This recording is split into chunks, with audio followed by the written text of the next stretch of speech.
આપણે જોવાનું છે બે પ્રક્રિયાઓ, ઉષ્મા શોષક અને ઉષ્મા ક્ષેપક. શોષક શબ્દનો અર્થ શું થાય? કોઈ વસ્તુ છે એ પોતાની અંદર શોષી લે, અને ક્ષેપક એટલે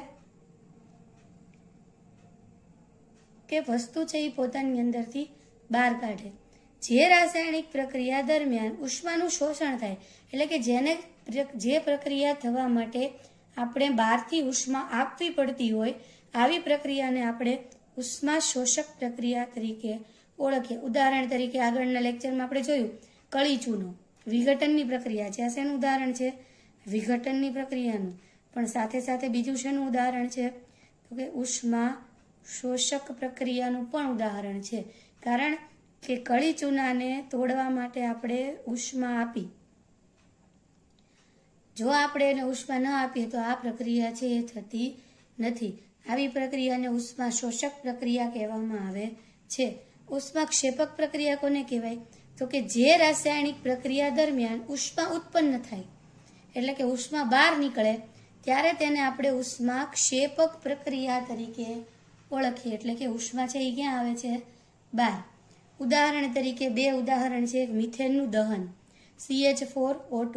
હવે કોઈ પણ વસ્તુનું દહન થાય એટલે આપણને ખબર છે કે પદાર્થ છે એ સળગે. દહનનો મતલબ જ એવો થાય કે સળગવું.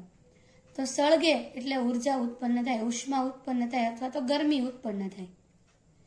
તો આવી બધી પ્રક્રિયાઓ છે ઉષ્મા ક્ષેપકની પ્રક્રિયા છે. એની સિવાય તો કે આપણે શ્વાસ લઈએ છીએ. શ્વાસ લઈએ છીએ એટલે આપણે હવામાંથી ઓક્સિજન છે એ આપણા શરીરની અંદર જાય. હવે આ ઓક્સિજન આપણા શરીરની અંદર જઈ અને ગ્લુકોઝનું દહન કરે. ગ્લુકોઝ એટલે શું? C6H12O6.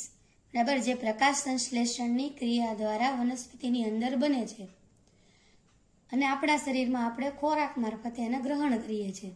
તો આ ગ્લુકોઝનું દહન થાય અને 6CO2, 6H2O અને ઉર્જા, આ ઉર્જા જે છે એના દ્વારા આપણે આખો દિવસ શું કરીએ છીએ? કામ. જે આપણામાં શક્તિ જે છે એ શક્તિ આપણને આ ઉર્જા દ્વારા મળે છે. આ પ્રક્રિયાને આપણે કઈ પ્રક્રિયા કહીએ? તો કે શ્વસન પ્રક્રિયા. આનાથી ઊંધી કઈ પ્રક્રિયા હોય? પ્રકાશ સંશ્લેષણની પ્રક્રિયા.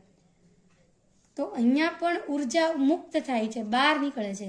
એટલે શ્વસનની પ્રક્રિયા પણ કેવી પ્રક્રિયા છે? ઉષ્મા ક્ષેપક પ્રક્રિયા. આમ બે પ્રક્રિયા છે, ઉષ્મા શોષક પ્રક્રિયા અને ઉષ્મા ક્ષેપક પ્રક્રિયા.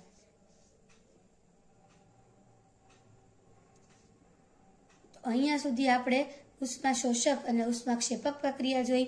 મળીએ આગળના વિડીયોમાં વિસ્થાપનની પ્રક્રિયા સાથે. ત્યાં સુધી આવજો.